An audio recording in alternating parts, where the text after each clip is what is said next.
ಸರ್ಕಾರ ರಚನೆಗೆ ಲೋಕಭವನದ ಕದ ತಟ್ಟಿದ್ದಾರೆ. ಸರ್ಕಾರ ರಚನೆಗೆ 2 ವಾರಗಳ ಕಾಲಾವಕಾಶವನ್ನ ವಿಜಯ್ ಕೇಳಿದ್ದಾರೆ ಅನ್ನೋದ್ರ ಮಾಹಿತಿ ಲಭ್ಯ ಆಗ್ತಾ ಇದೆ. ಬಹುಮತ ಸಾಬೀತು ಮಾಡ್ತೀವಿ ನಾವು, 2 ವಾರಗಳ ಕಾಲಾವಕಾಶವನ್ನು ಕೊಡಿ ಅಂತ ಕೇಳಿದ್ದಾರೆ ಅನ್ನೋದ್ರ ಮಾಹಿತಿ ಲಭ್ಯ ಆಗ್ತಾ ಇದೆ.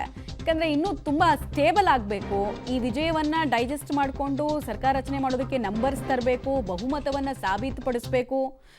ಇಲ್ಲ ಅಂತ ಹೇಳಿದ್ರೆ ಹೆಂಗೂ ಇಷ್ಟು ದೊಡ್ಡ ನಂಬರ್ ಬಂತು, ಲಾರ್ಜೆಸ್ಟ್ ಪಾರ್ಟಿ ಆಗಿರೋರೆಲ್ಲ ಸರ್ಕಾರ ರಚನೆ ಮಾಡೋದಕ್ಕೆ ಹೋಗಿ ಕೈ ಸುಟ್ಕೊಂಡಿರೋದನ್ನ ನೋಡಿದ್ದೀವಿ. ತುಂಬ ಪ್ಲಾನ್ ಇಲ್ಲ ಅಂದರೆ ನಮ್ಮ ಕರ್ನಾಟಕದಲ್ಲೇ BJP ಅವರು ಹೇಗೆ ಊರಿಗೆ ಮುಂಚೆ ಹೋಗಿ ಸರ್ಕಾರ ರಚನೆ ಮಾಡ್ತೀವಿ ಅಂತ ಹೇಳಿ ಪ್ರಮಾಣ ವಚನವನ್ನು ಸ್ವೀಕರಿಸಿ ಆಮೇಲೆ ಬಹುಮತವನ್ನು ಸಾಬೀತು ಪಡಿಸೋಕ್ಕಾಗದೆ ಪೂರ್ತಿ ಸರ್ಕಾರ ಹೋಗಿದ್ದನ್ನು ನೋಡಿದ್ದೀವಿ. ಬಂದ ವೇಗದಲ್ಲೇ 3 ದಿನ 4 ದಿನಕ್ಕೆ ಮುಖ್ಯಮಂತ್ರಿ ಆಗಿದ್ದೆಲ್ಲ ನೋಡಿದ್ದೀವಿ ನಾವು. ಸೊ ಹೀಗಾಗಿ ಆ ಥರದ್ದೆಲ್ಲ ಎಡವಟ್ಟುಗಳನ್ನು ಮಾಡ್ಕೊಳ್ಬಾರ್ದು ಅಂತ ವಿಜಯ್ ಕೂಡ ಯೋಚನೆ ಮಾಡ್ತಿದ್ದಾರೆ ಅಂತ ಅನಿಸುತ್ತೆ. ಡೀಟೇಲ್ಸ್ ಕೊಡ್ತಾರೆ ಶಬೀರ್. 2 ವಾರಗಳ ಕಾಲಾವಕಾಶ, ಸೊ ಇದ್ರ ಹಿಂದಿರುವಂತಹ ಸ್ಟ್ರಾಟಜಿ ಮತ್ತು ತುಂಬ ಕಾಮ್ ಆ್ಯಂಡ್ ಕಂಪೋಸ್ಡ್ ಆಗಿ ಪ್ರತಿ ಹೆಜ್ಜೆಗಳನ್ನು ಇಡ್ತಾ ಇದ್ದಾರೆ, ಯಾವುದ್ರಲ್ಲೂ ಆ ಥರ ತೋರಿಸ್ತಾ ಇಲ್ಲ. ಅಫ್ಕೋರ್ಸ್ ಈ ರೀತಿ ಕಾಮ್ ಆ್ಯಂಡ್ ಕಂಪೋಸ್ಡ್ ಆಗಿದ್ದಕ್ಕೇ ಇತಿಹಾಸ ಬರೆಯೋದಕ್ಕೆ ಸಾಧ್ಯ ಆಗಿದೆ ಅಂತ. ಮಮತಾ, ಖಂಡಿತವಾಗ್ಲೂ ನೋಡಿ, ನಟ ವಿಜಯ್ ಯಾವುದೇ ಹರಿಬರಿಯಲಿಲ್ಲ ಮತ್ತು ಬಿಲ್ಡಪ್ಗಳಲ್ಲಿಲ್ಲ, ಅತ್ಯಂತ ಕಾಮ್ ಆಗಿ ಕೂಲ್ ಆಗಿ ಈ ಒಂದು ಪರಿಸ್ಥಿತಿಯನ್ನು ನಿಭಾಯಿಸುವಂಥ ಕೆಲಸವನ್ನು ಮಾಡ್ತಿದ್ದಾರೆ. ಸರ್ಕಾರ ರಚನೆಗೆ 2 ವಾರಗಳ ಸಮಯಾವಕಾಶ ಬೇಕು ಅನ್ನುವಂಥ ನಿಟ್ಟಿನಲ್ಲಿ ಈಗ ರಾಜ್ಯಪಾಲರ ಕಚೇರಿಗೂ ಕೂಡ ಒಂದು ಮನವಿಯನ್ನು ಕೂಡ ಅವರು ರವಾನಿಸಿದ್ದಾರೆ. ಇದಾದ ಈಗ ಶಾಸಕಾಂಗ ಪಕ್ಷದ ಸಭೆ ಆದ ಬಳಿಕ ಖುದ್ದು ಅವರು ರಾಜ್ಯಪಾಲರನ್ನು ಕೂಡ ಭೇಟಿಯಾಗಿ ಇದಕ್ಕೆ ಸಂಬಂಧಪಟ್ಟಂತೆ ಮಾತುಕತೆಯನ್ನು ನಡೆಸ್ತಾರೆ ಅನ್ನುವಂಥದ್ದು ಕೂಡ ಗೊತ್ತಾಗ್ತಾ ಇರುವಂಥದ್ದು. ಸೊ ಇಲ್ಲಿ ಮುಖ್ಯವಾಗಿರುವಂಥ ಪ್ರಶ್ನೆ, ಸಿಂಗಲ್ ಲಾರ್ಜೆಸ್ಟ್ ಪಾರ್ಟಿ ಆದರೂ ಕೂಡ ಒಂದು ಸ್ಟೇಬಲ್ ಸರ್ಕಾರವನ್ನ ಮಾಡಬೇಕಾಗಿರುವಂತಹ ಕಾರಣದಿಂದಾಗಿ ಬೆಂಬಲದ ಅಗತ್ಯ ಇದೆ. ಕಾಂಗ್ರೆಸ್ ಜೊತೆಗೂ ಕೂಡ ನೆಗೋಷಿಯೇಷನ್ಸ್ ಆಗಬೇಕಾಗುತ್ತೆ. ಒಂದ್ ವೇಳೆ ಕಾಂಗ್ರೆಸ್ ಬೆಂಬಲವನ್ನ ಕೊಡೋದಾದ್ರೆ, ಅದನ್ನ ರಿಸೀವ್ ಮಾಡ್ಕೊಳ್ಳೋದಾದ್ರೆ ಅವರ ಡಿಮ್ಯಾಂಡ್ಸ್ ಏನು ಅನ್ನುವಂಥದ್ದನ್ನ ಕೇಳಬೇಕಾಗತ್ತೆ.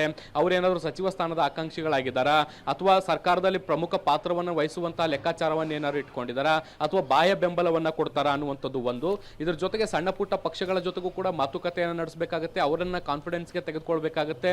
ಸೊ ಅವರ ಬೆಂಬಲವನ್ನ ಕೂಡ ಪಡ್ಕೊಳ್ಬೇಕಾಗತ್ತೆ.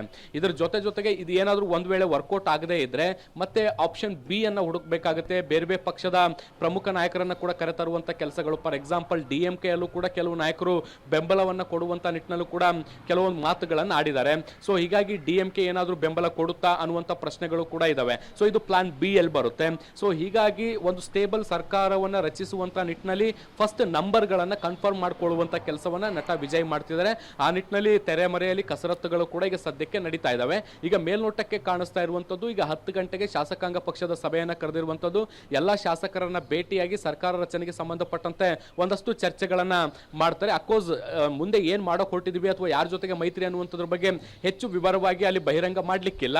ಆದ್ರೆ ಒಂದು ಖುಷಿಯ ಸಂಭ್ರಮವನ್ನ ಹಂಚಿಕೊಳ್ಳುವಂಥದ್ದು ಮತ್ತೆ ಎಲ್ಲಾ ಶಾಸಕರನ್ನ ಕಾನ್ಫಿಡೆನ್ಸ್ಗೆ ತೆಗೆದುಕೊಳ್ಳುವಂತ ಕೆಲಸವನ್ನಂತೂ ಈಗ ನಟ ವಿಜಯ್ ಮಾಡ್ತಾರೆ. ಅದಾದ ಬಳಿಕ ಮುಂದಿನ ಹಂತದಲ್ಲಿ ತಮ್ಮ ಲೆಕ್ಕಾಚಾರಗಳು ಏನು, ಎತ್ತ ಮತ್ತೆ ಸರ್ಕಾರ ಯಾವಾಗ ರಚನೆ ಆಗ್ಬೋದು ಅನ್ನೋದ್ರ ಬಗ್ಗೆ ಒಂದಷ್ಟು ಸುಳಿವುಗಳನ್ನ ಕೊಡಬಹುದು. ಇದರ ಜೊತೆಗೆ ತೆರೆಮರೆಯಲ್ಲಿ ಸರ್ಕಾರ ರಚನೆಗೆ ಸಂಬಂಧಪಟ್ಟಂತ ಒಂದಷ್ಟು ತಯಾರಿಗಳನ್ನಂತೂ ವಿಜಯ್ ಮಾಡ್ಕೊಳ್ತಾ ಇದ್ದಾರೆ. ಸೊ ಅಲ್ಲಿಗೆ ಈ ಎಲ್ಲಾ ಬೆಳವಣಿಗೆಗಳನ್ನ ಗಮನಿಸಿದ್ರೆ ಬಹಳ ಎಚ್ಚರಿಕೆಯಿಂದ ಚಾಣಾಕ್ಷ ನೀತಿಯ ಜೊತೆಗೆ ಈ ಸರ್ಕಾರ ರಚನೆಗೆ ಹೊರಟಿರುವಂತದ್ದು ಬಹಳ ಸ್ಪಷ್ಟವಾಗಿ ಕಾಣಿಸ್ತಾ ಇದೆ.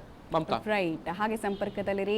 ವಿಜಯ್ ರಾಜಕೀಯ ಭೂಕಂಪವನ್ನ ಮಾಡಿದ ಬಳಿಕ ಸ್ವಲ್ಪ ಸ್ಟೇಬಲ್ ಆಗೋದಕ್ಕೆ ನೋಡ್ತಾ ಇದ್ದಾರೆ. ಸ್ಟೇಬಲ್ ಆದ ಬಳಿಕ ಸರ್ಕಾರ ರಚನೆಯನ್ನ ನಿಶ್ಚಿತವಾಗಿ ಮಾಡ್ತೀವಿ ಅಂತಿದ್ದಾರೆ.